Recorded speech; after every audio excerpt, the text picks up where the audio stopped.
Do you love your wife? Yes. Prove it. Like, what's the metric? Give me the number that helps me know, right? Because when you met her, you didn't love her, right? Now you love her, right? Tell me the day the love happened. It's an impossible question. She didn't fall in love with you because you remembered her birthday and bought her flowers on Valentine's Day. She fell in love with you because when you woke up in the morning, you said good morning to her before you checked your phone. She fell in love with you because when you went to the fridge to get yourself a drink, you got her one without even asking. She fell in love with you because when you had an amazing day at work and she came home and she had a terrible day at work, you didn't say, yeah, but let me tell you about my day.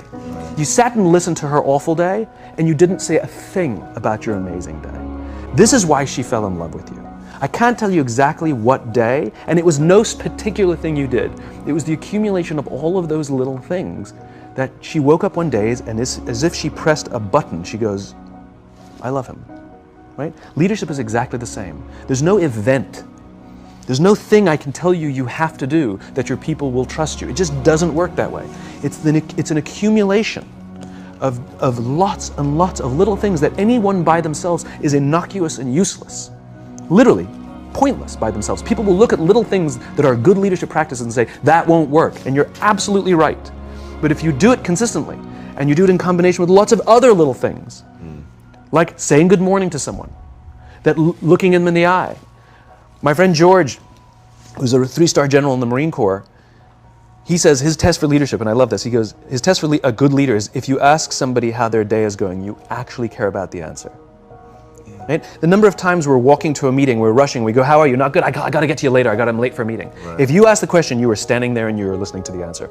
It's those little innocuous things that you do over and over and over and over that people will say, I love my job. Not I like my job. I like my job means, yeah, the challenge is great, they pay me well, I like the people. I love my job means, I don't want to work anywhere else. I don't care how much somebody else is willing to pay me.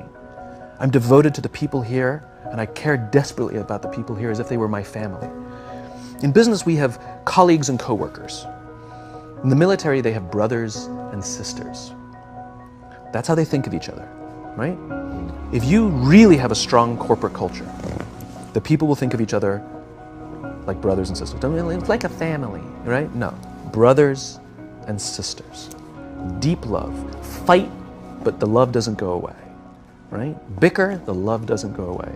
And I'll fight with my sister, but if you threaten my sister, you're going to have to deal with me. Right.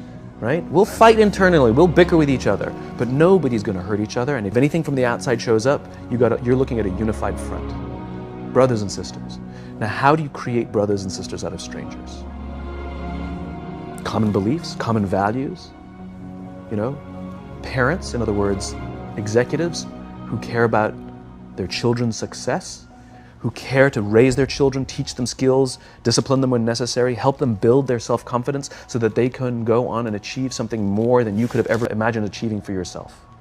The one thing I am comfortable saying that all effective leaders must have is courage, because it is hard. It is hard to stand up against outside pressure.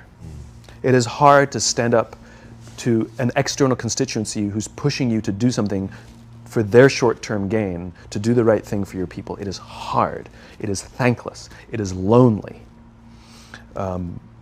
Sometimes you get fired. Sometimes you get in trouble. Sometimes you'll lose your job and the next guy will get all the credit. It's all true. And the courage to do the right thing in the face of overwhelming pressure, only the best leaders have that courage. Only the best leaders. And here's the folly. Courage is not some deep internal fortitude. You don't dig down deep and find the courage, right? It just doesn't exist.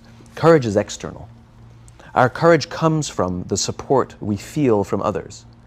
In other words, when you feel that someone has your back, when you know that the day that you admit you can't do it, someone will be there and say, I got you. You can do this. That's what gives you the courage to do the difficult thing. It's not going off to an ashram by yourself somewhere for 4 weeks and coming back and finding the courage. It's not what happens.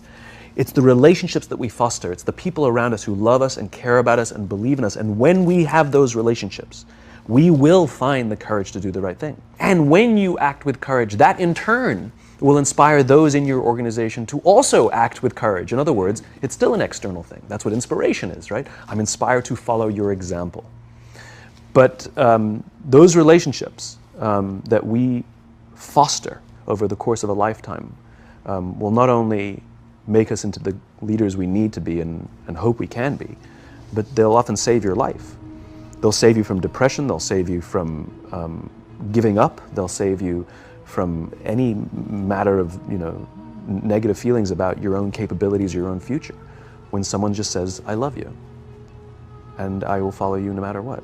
Why do you, so I want to talk about that for a second. Why do you think that something so innate, so deeply ingrained in us as love is so, like just yesterday, I can't believe this is true, this is actually true, I'm not making this up. Just yesterday, this will mean something to you guys, I looked Ron Penna in his eyes and I said, I love you. And I said it like 100%, is my business partner, I said it 100% sincerely. It was just one of those moments where you wanna connect and remember, but that's so weird, like I don't do that often. And it's so interesting that it becomes out of context, maybe is the best way to say it, because like at home with my wife, it's so easy and I love to embody it and I love to feel it and it makes me feel awesome. But then I come into the office and there's something about the context that makes it weird. Yes, two perspectives. One is, this is what vulnerability is, right? Being vulnerable doesn't mean crying. Being vulnerable means willing to admit you made a mistake. Being vulnerable is the willingness to say, I need help. Being vulnerable is the willingness to express the feelings you have towards someone without fear of what other people may think of you by making that expression. And most people, especially if they don't have a trusting environment or a strong corporate culture, most people don't want to feel vulnerable. It's dangerous to feel vulnerable. If you admit you made a mistake or you don't know what you're doing, you've been promoted into a job that you have no clue or no business being in that job, lying, hiding, and faking is a much better option, right? But for the fact that it's more stressful and ultimately the results will falter, right? It's counterintuitive. But that's what a strong environment means. It means I can be vulnerable. So the fact that you can say that out loud means that there's a loving, trusting culture here that is okay with you being vulnerable. Nobody's thinking, oh my God, this company's going downhill, this guy's nuts. He's blubbering all over the place, That's not what people are thinking. I mean, some people are probably thinking it. But generally, that's not what people are thinking. If anything, people are going, cool. And that then inspires them to feel that they can also express vulnerability, like admit a mistake, like say they screwed up, like say they need help, let's say, they want to offer help to someone and not fear that either. You've talked super powerfully about that like an alcoholic, if you don't master the step of helping somebody else beat the disease, that you never really fully beat it yourself, and that the parallel between being a leader requires the same thing, you taking ownership for helping somebody else be successful and building trust through that. Yeah, the example you're using there is the 12-step program. We all joke about the first step, admitting you have a problem, but it's the 12th step that matters. If an alcoholic masters all 11 steps and not the 12th, it's highly likely they'll drink again.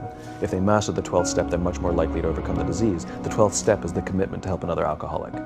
It's service. And this really is the most powerful thing in the world, which is, it's not about us, it's about others. There's an entire section in the bookshop called self-help. There's no section in the bookshop called help others, right? And it's not about how can I lose 10 pounds? How can I find the job that I love? How can I find the love of my life? No. It's not how can I lose 10 pounds, it's how can I help somebody I care about live a healthy lifestyle. It's not how can I find the job that I love, it's how can I help somebody I care about find a lifetime of joy in their work. It's not how can I find true love, it's how can I help my friends settle down and live the life they want to live. And ironically, if we set out to help people solve the problems that we struggle with ourselves, that in turn is what teaches us the solutions. Yeah, that's incredible. And the thing that really is this is so important to me is the human desire for connection is so strong, and we sort of check that at the door when you come into an office, and yet you're giving so much of your time to the office that you've said that, you know, loving your job is a right. It's not a nice to have. Not a privilege. Yeah, I believe that. I believe loving your work is a right and not a privilege. I despise the fact, I lament the fact, I curse the fact that so few people get to say, I love my job, as if they've won some lottery. You know, you go out with your friends and somebody says, I love my job, and everybody goes, oh my God, you're so lucky, right? That to me is madness. Everybody, the vast majority, should get to wake up and say, I love my job. It is a right. It is a God-given right that we should love where we work, and we should demand it. We should demand that our leaders provide an environment in which we want to come, where we want to care about each other, where we feel safe to express our vulnerabilities and our fears and our concerns, that we're open to correction and discipline and feedback, that we're not defensive because we know that it's being given to help us improve and grow, and we want to improve and grow. And in turn, we will help others improve and grow. Because when we feel safe, when we feel that our leaders care more about us than a number, they care more about our lives and our confidence and our joy and our skill set more than some short-term gain, that they care more about our priorities than the priorities of some disinterested external constituency, then we will respond in kind, and we will offer our blood and our sweat and our tears, and we will make sacrifices of all kinds to see that our leader's vision is advanced and that this company continues to thrive, not for them, for ourselves. It becomes deeply personal. It becomes something we love contributing to. I talk about it all the time. Working hard for something we don't care about is called stress. Working hard for something we love is called passion. And I'm tired of listening to CEOs saying, we only hire passionate people. You don't even know what that means. How do you know that they're passionate for interviewing and not passionate for working? You know, every person on the planet has passion, right? We just don't all have passion for the same things. Give me something to believe in. Give me something to believe in. Give me the opportunity to contribute to something. Allow me to make mistakes and try again. And you'll have passion up the wazoo. But Noah only has passion in one of his jobs. He has stress in the other one of his jobs. Same guy, different leadership.